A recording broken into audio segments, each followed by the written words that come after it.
A wild night in the West Bonner County School District last night where they could be looking for their 5th superintendent in a little more than a year, maybe their 6th.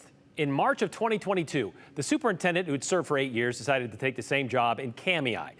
After an involved selection process, they offered the job to Dr. Michael Roby, who turned it down in the final stages. Then they gave it to Jackie Brainham, one of their other finalists, who then abruptly resigned in March of this year. Since then, Susie Lucky, the longtime Bonner County teacher, was appointed by the Board of Trustees as interim superintendent, a term that ends at the end of this month, which brings us to last week when Lucky was named a finalist for that job full-time, along with Idaho Freedom Foundation analyst and former state superintendent candidate Brandon Durst. Ultimately, the board chose Durst by a 3-2 vote. So if you're keeping score at home, that's Anselmo, Robbie, Brainham, Lucky, Durst, 5 who have been named since March of 2022. Would you believe they could make it 6 by tomorrow? Because we were just sent the agenda for the meeting, which is scheduled for tomorrow afternoon. And first item under new business consideration, or under new business, I should say, it's an action item, meaning they're going to vote on it. Consideration and approval of rescinding the selection of superintendent candidate, meaning it looks like they might take back Brandon Durst's appointment to run their district. And you can attribute that to what happened in last night's West Bonner County Special School Board meeting. Point of order. Would you like me to continue? Point of order. Good idea, guys. This is so good for a struggling district. So good. Yeah, spend all the money on the superintendent. Point of order. We're right. So, If you can't, be quiet. Whew, and that was just the beginning. About 50 people showed up last night. Not the most they've seen at these meetings, but probably the most vocal. And that outburst was right after they began or finished reading out loud the benefits Brandon was asking for in his superintendent contract. In addition to the $105,000 salary, he asked for things like 12 sick days. He wanted 20 vacation days and to be paid for any unused vacation days. He wanted the use of a car, which is supposed to be less than 10 years old, and all-wheel drive, instead of being reimbursed for mileage. He wanted the district to pay for half of his Percy retirement contribution. Half, not 10%, 50% he wanted. He also wanted to be able to work remotely. He wanted a housing allowance of $500 a month. He wanted $2,000 in moving expenses. And he wanted to be able to eat lunch at any school in the district for free in the cafeteria. He also wanted to be able to keep his consulting and speaking engagements. And he wanted he and his wife to be protected from any lawsuits brought against him as superintendent. And if he were to be fired, he wanted it require a super majority of the board instead of a simple majority. Well, this is America, and you can literally ask for the moon if you'd like, and this is why we have negotiations. And the trustees decided to do that last night during their 4-hour meeting, going over the contract request line by line. But as they were doing that, things got heated. Primary comes from the children. If I were to get reimbursed to drive to my athletic director meetings, it comes straight out of these parents' pockets. Do you get that? You want to get out of here? But it was definitely a fiery meeting. They were not prepared for us to be vocal and have actually information to combat them. I mean, they've gotten away with a lot in the last year and a half where there hasn't been a lot of pushback. Meeting's over. Meeting's over.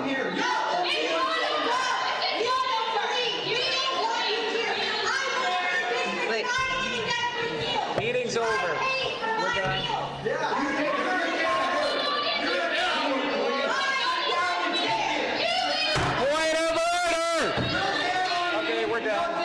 What did you expect from last night? Did you expect that kind of response? I thought we were going to go in there. They were going to vote it in, everything in it, and we were going to be out of there, and the people were going to be furious. But the fact that our community demanded them read that line by line and go through it was incredible to me. I was really proud of the community, that everybody was reading it as they were reading it.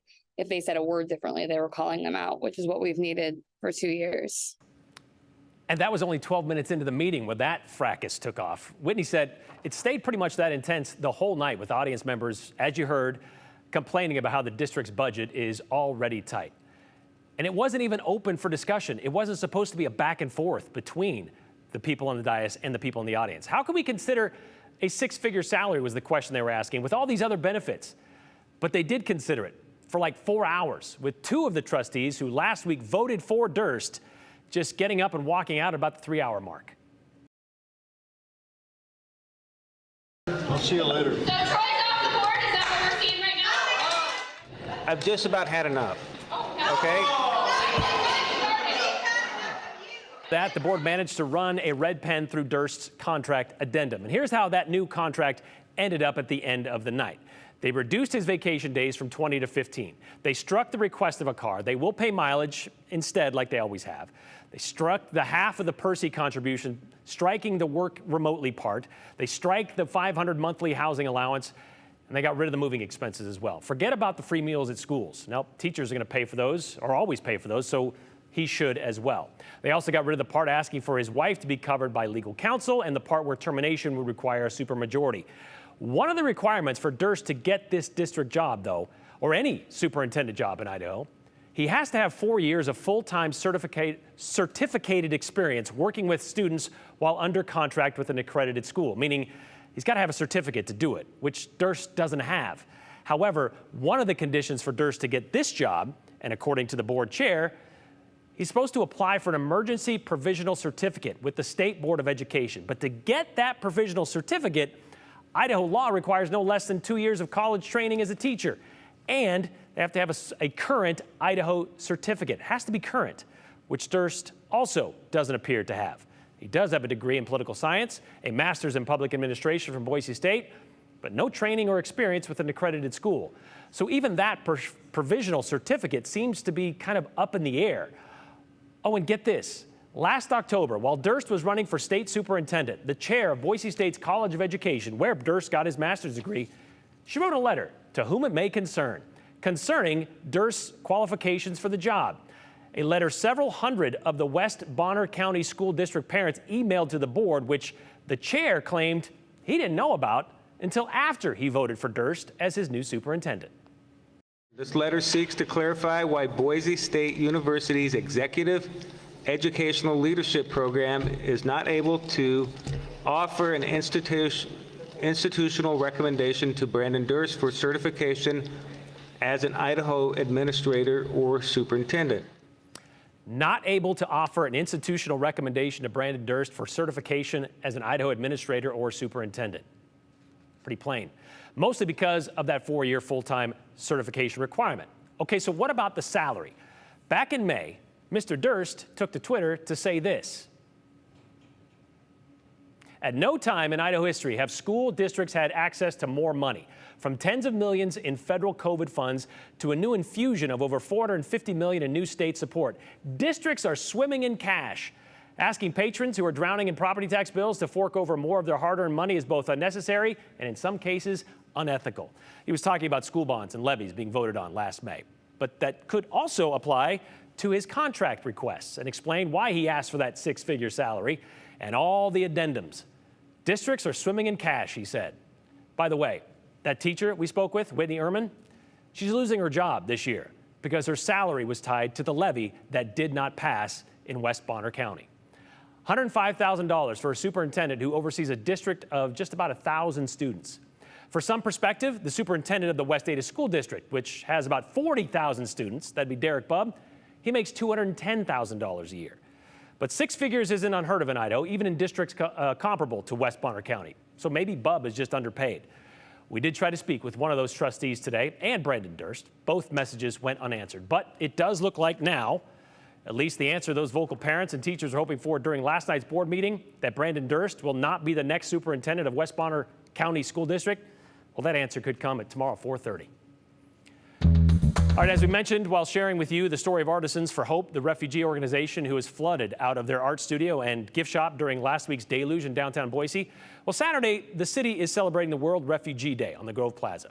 Refugees have been part of Boise's fabric in the modern sense since 1975, when Governor John Evans made the Indo-Chinese Refugee Assistance Program for those fleeing Southwest Asian countries like Vietnam, Cambodia, Laos.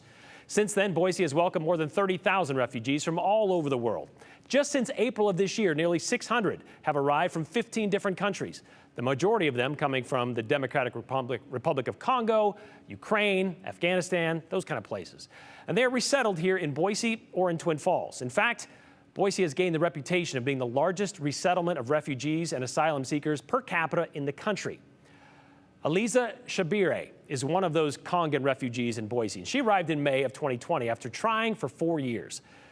Within the first 2 weeks, she got a job at St. Vincent de Paul. She was studying journalism in Africa, but she had to start all over again here in America.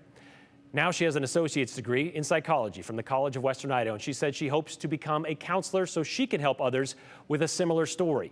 Her message to other refugees: focus on the future. Once you are a citizen, then I think it's a good time to forget about the past and all that bad thing that you went through and think about the good thing, because it's possible. Even if we lost a lot, it's also still possible that you can get a lot. So just focus on good things, work on yourself, use the opportunity you got, and then I'm very sure that life is going to be good. June 20th is World Refugee Day, a day to recognize the bravery of those who had to leave their homeland out of fear or persecution. It also celebrates the contributions they have made to their new home communities. How can you support refugee communities this year? Well, there are 3 different events happening. And if you're in Boise, well, then you can head to the Grove Plaza on Saturday from 9:30 to 1 p.m. There you can watch a citizenship ceremony.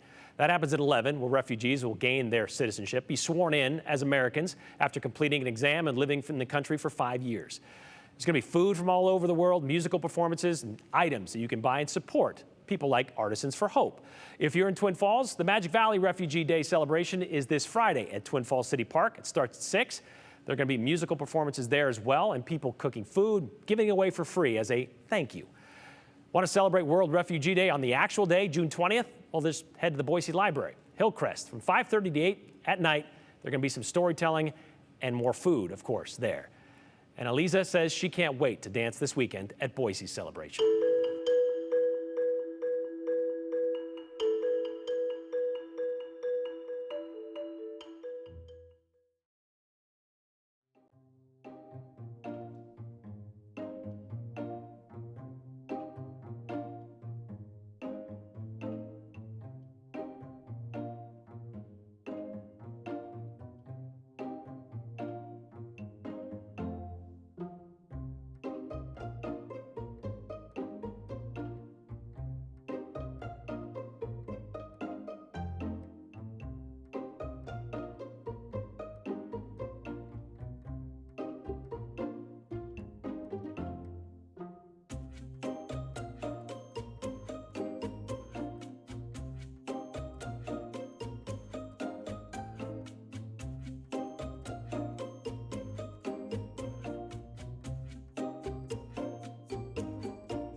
As a part of a pilot program, 8th Street will close down from Main to Bannock to host social distance dining. We'll have drawings very soon, and we expect that they'll be on the sidewalk, and then the streets will become the way that people can move easily. Another consequence of the COVID pandemic, and a couple of sections of 8th Street have remained, well, not so much a street, but a big, wide open sidewalk for people to meander. 3 years it's been this way, according to the Downtown Boise Association. Pedestrian only since June of 2020. And we've dealt with big orange barriers in that spot for, well, basically that long as well. Kind of an eyesore if you've walked by them and seen them, sandbags propped up against them sometimes, as you see there. But the DBA says they have a purpose, those barriers. They're to stop blind people or anyone with low vision or vision impairment from just wandering into the busy cross streets of Maine and Idaho on the other side. They were and are supposed to be temporary. And in the meantime, one local Boise artist is adding some other colors to the monochromatic canvas. Here's Andrew Bartline. It surrounds downtown Boise. The sounds, the detours, the orange. This is a really nice little street here that I don't think people want to confuse construction with art. The art. So we add all our colors. Organized. And then we add our outlines. By Bobby Gaitan. And so it's a fill outline process. It's a process made possible by the Downtown Boise Association. So they could see some different other than construction right now with all the orange and flags and signs. Because despite a few signs, 8th Street isn't under construction, even though it's donning the same blockades, now turned to canvas. Plastic, it's got all these ridges. It's a team effort between Bobby Touch-ups if those are needed. and his assistant Dana to draw a line between the two. Yeah, we call this one the blob. Makes some really nice crisp lines. Easy line works that you can, that we can manage considering our time. I think a lot of folks agree that it's been an upgrade to what was already there. And it's already getting noticed. I actually did. Right here. Is it just this one? Randy Anderson spotted it immediately. Oh my gosh. And there, yeah, she saw that too. Yeah, that's so cool. The art. It's starting to surround Boise too. I think it's also really cool that it's a local Boise artist, and that's so cool to be able to look at that instead of a big orange atrocity. An atrocity that evidently has at least one big fan by way of another atrocity. And there was one guy who came by and was like, it's okay, they're not curing leukemia. Like, I don't know why that has to be either or. The real either or is construction or pedestrians only. You kind of move the can around so you could cover those little round edges. Drawing a line between the two.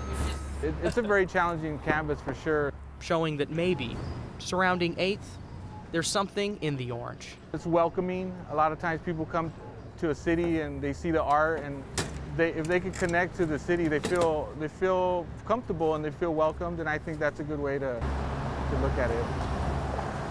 Bobby and his team will be working on this project for all of those barriers going down 8th Street till Thursday, and that's going to be, I believe, at 10 a.m. when they're actually unveiling that. But we also talked with them about those barriers. I know you talked about this earlier. Okay, yes, because I've been down there several times, and I just feel like they're unnecessary, and I question every time I saw them, why are they there? So the long-term solution is like, I don't know the name for it, but those little bumps you can feel on your feet. The idea is to have those go along 8th at all those intersections so people who are visually impaired can feel it in their feet. They don't have to have those barriers up. But that's what they have now. This is what they're doing in the interim to maybe look a little less atrocious, as that woman so elegantly put it. Until you explained it to me, I was angry about it. Now I'm not. There's your answer, Brian. Thank you very much, Andrew.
Well, as has been par for the course lately, another stormy afternoon. This is looking out towards the southwest. The Owyhees are out here somewhere. Hard to see it, though. Trees are moving in Boise. We have some outflow winds. No storms officially hitting Boise right now, but plenty around the Treasure Valley. We're at 86 currently in the city of Tree, so it is very warm but very active. This setup almost identical to yesterday, except the storms today coming in from the northwest to the southeast. Look at Owyhee County right outside Murphy. There is a severe thunderstorm warning in effect right now for the next 30 minutes or so. It has been rocking and rolling along the Idaho-Nevada border for the last hour or so. So after these storms let up tonight, we have a cold front that will come in overnight tonight. Look what it does to our forecast for the next several days. Expect a windy Wednesday. Mother Nature cranks on the wind machine tomorrow, but sunny and cooler temperatures Wednesday, Thursday, then beautiful Friday and Saturday with sunny skies, dry conditions, and temperatures back into the 80s. International effort. That's the headline. Out of Canada, as firefighters take on a wide collection of fires all across the country, from west to east. Workload is being shared with fire crews from all over the world. And as the kids say, literally, they need all the help they can get, which includes crews from here in Idaho. Some are now back after a 2-week adventure way up north. And they tell Joe Paris, firefighting with a crew made up of people from all around the world comes with quite the story. As you watch this show, wildfires continue to burn all across Canada. This snapshot gives you an idea. It's east to west, north to south. And with such a heavy fire presence across the Great North, crews from around the world are teaming up to help the Canadians. I got back from a fire and my assistant order was like, don't be mad at me, you're leaving tomorrow. And I just got told that morning that we rostered the crew to go to Canada. Jasmine Chowning works with the Idaho Department of Land's fire team out of the Kootenai Valley. The team went straight up north to Alberta, Canada. They landed at Chipewyan Lake, fighting the lightning-caused Carrot Lake fire, which has grown to more than 20,000 acres. We were ready to go as soon as we got there. We got rained out the first 2 days. They attached us to the Carrot Lake fire in the Slave Lake district. With how wet the ground stays, it's very impressive how much it still burns. You got that 1.5 foot of duff, and the first 8 inches are saturated with water. You can squeeze it and wring it out, but it's still burning underneath. So that was pretty cool. Those conditions are very different from what Idaho firefighters usually encounter. The duff layer, as it's called, is a layer of partly decayed organic material that collects on the forest floor.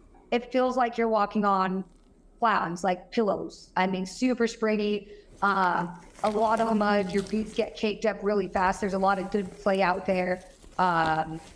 The Canadians wear fire-rated muck boots, so they're wearing those rubber boots. Whereas, here in the States, we're required to wear our leathers. The team of 13 IDL staffers focused on helping to protect the village around the lake. Roughly 200 people live in the village. They have been evacuated for weeks. IDL's crew secured homes, checking to make sure burned areas were cold to the touch, a good sign that reignition is low. Jasmine specifically had quite a trip, stepping into a new role. She was dispatched to the helibase because of her experience working with the heli-tac team.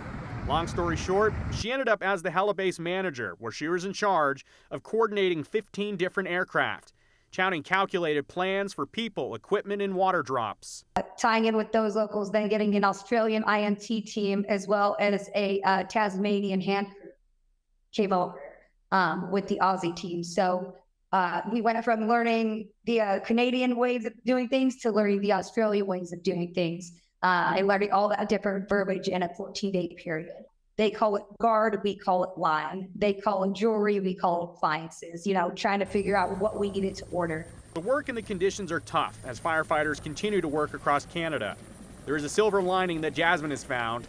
Fire teams from around the world, when they get together, they just get it. It's not just your region, it's not just your state, it's worldwide. You instantly bond with people because you're all out there doing the same job. It might be slightly different from spot to spot, but we're all doing the same thing and do it for a reason. Another interesting note that the crew found is that Canada, they manage wildfire much differently than we do in the U.S. So there are times in Canada where the fire will just burn and burn as long as it's not threatening people and structures. They'll just let it continue to burn. And, that does happen sometimes in Idaho, Brian, but for the most part, crews like for the IDL, they're going to knock down those fires as quickly as possible to minimize the damage to what would be endowment land. So, it's a lot different of a strategy depending on the country and what the goal is, but they're all speaking English, but we learned, it's a lot of different words out there. Vernacular is a bit different way up north. All right, thanks, Joe.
All right, Rob in Nampa has a question about Brandon Durst, possible losing his reign as superintendent in Bonner County, West Bonner County. Regarding Mr. Durst, doesn't anyone vet these people before offering them a job? Maybe the IFF is involved. Well, yeah, he's still an analyst with the IFF. Senator Scott Herndon has been singing his praises, and, well, the chair claims to be a good friend of Mr. Durst. We'll see you tomorrow.